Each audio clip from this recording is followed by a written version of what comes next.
మన ప్రభువైన యేసుక్రీస్తు మీ అందరికీ నా శుభవందనాలు. ఈరోజు దేవుని వాగ్దానం యెషయా గ్రంథం 55వ అధ్యాయం 10వ వచనము. పర్వతములు తొలగిపోయిన మట్టెల తత్తులను నా కృప నిలిచిపోదు, సమాధాన విషయమైన నా నిబంధన తొలగిపోదు అని నీ యందు జాలిపడి యెహోవా సెలవిచ్చున్నాడు అని వాగ్దానం ఇచ్చిన పరిశుద్ధాత్ముడు అర్ధరాత్రి లేచి ప్రార్థన చేసి వయసు స్థలించి మళ్ళీ ప్రార్థన చేసి దేవుని అయినప్పుడు దేవుడు వాగ్దానం ఇచ్చిండు. వెంటనే షడస్ పట్టిన చూడండి ఇక్కడ నేను కూడా ఉదయకాల సాయంత్రం అర్ధరాత్రి ప్రార్థన చేస్తున్నాను, సుత్యాగం చేస్తున్నాను. బైబిల్ దేవుని కృపలు పూర్తి రాస్తాను, ఉపవాస ప్రార్థన కూడా చేస్తున్నాను అనమాట. అయితే అర్ధరాత్రి లేచి మరి ప్రార్థన చేసి స్తుతులు చెల్లించి మరలా ప్రార్థన చేసి దేవుడు దేవుడు నోట ఏ మాట ఉంచారండి.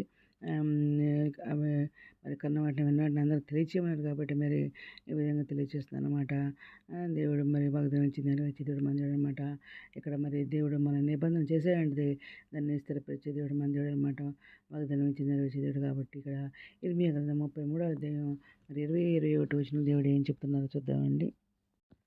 యెహోవా ఆజ్ఞ ఇచ్చినదేమనగా, దివారాత్రములు వాటి సమయములలో ఉండకపోనట్లు నేను పగటికి చేసిన నిబంధనను, రాత్రి చేసిన నిబంధనను మీరు భంగం చేయగలిగిన యెడల నా సేవకుడైన దావీదు సింహాసనం మీద కూర్చుండి రాజ్య పరిపాలన చేయు కుమారుడు అతనికి ఉండక మానడని అతనితో నేను చేసిన నిబంధన వ్యర్థమగును, మరియు నా పరిచారకులైన లేవీయులకు యాజకులతోనూ నేను చేసిన నా నిబంధన వ్యర్థమగును అని చెప్పేసి ఇక్కడ దేవుడు మాట్లాడుతున్నారండి. ఇంకా రోమీయులకు రాసిన పత్రిక 8వ అధ్యాయము 38-39 వచనములు.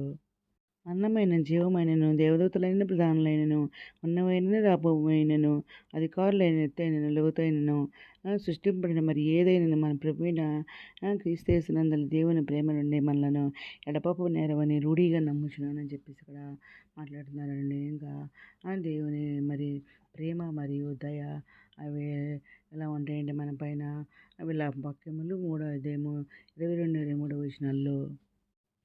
యెహోవా కృపగలవాడు, ఆయన వాత్సల్యత ఎడతెగక నిలుచున్నది కనుక మనం నిర్మూలం కాకున్న వారము. అనుదినము నూతనంగా ఆయనకు వాత్సల్యత పుట్టుచున్నది, ఇవి ఎంతైనా నమ్మదగిన వాడవు అని చెప్పేసి ఇక్కడ చెప్తున్నాను అనమాట. మన దేవుడు ఎంతైనా నమ్మదగిన వాడు, అనుదినం కూడా మన మీద వారి వాత్సల్య పుడుతుంది అనమాట. మనం ఆయనకి ఎడతెగక మరి మనకు తోడుగా ఉండే కృపగల దేవుడు మన దేవుడు అనమాట. ఇంకా హెబ్రీయులకు రాసిన పత్రిక 13వ అధ్యాయము 5వ వచనంలో. ధనాపేక్ష లేని వారే మీకు కలిగిన వాటితో తృప్తి పొంది ఉండుడి, నేను ఏమాత్రమే విడువను, నేను ఎన్నడనే ఎడబాయను అని ఆయనే చెప్పిన కదా అని అంటున్నారు అన్నమాట దేవుడు. ఇంకా ఇంకేమంటున్నారంటే సమాధానం మరియు రక్షణ, మనకు సమాధానం రక్షణ అన్నీ కూడా దేవుని వల్లనే కలుగుతాయి అన్నమాట. యెషయా గ్రంథం 54వ అధ్యాయం 17వ వచనంలో.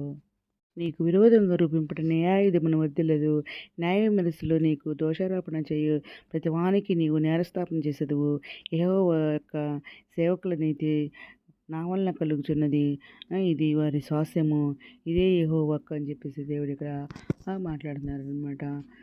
ఇంకా ఏమంటున్నారంటే ఇంకా దేవుని మరి అచంచలమైన ప్రేమను మరి నిబంధనను తెలియజేసే ఒక గొప్ప వాగ్దానం అన్నమాట ఇది. పర్వతాలు తొలిపోయిన ఇంకా కొండలు తొలిగిపోయినను ఆయన కృప మాత్రము మనల్ని విడిచిపోదని చెప్పేసి ఈ వాగ్దానం అంత ఓదార్పుగా చెప్తున్నారు మన దేవుడు. ఇది మంది కోరుకుంటే ఈరోజు మనం ప్రార్థన చేసుకుందాము. మహోన్నతుల సరస్వతి వందరాన్ని ఘనమైన వెనకాలసి తీసుకొస్తున్నా తండ్రి, మమ్మల్ని నిశ్చయంగా ఆశీర్వదించండి తండ్రి, మా సరిహద్దులు విశాలపరచండి తండ్రి, నీ చెయ్యి ఎడతెగ మాకు తోడుగా ఉంచండి తండ్రి, మా కీడు రాకుండా దాని నుంచి మమ్మల్ని తప్పించండి తండ్రి.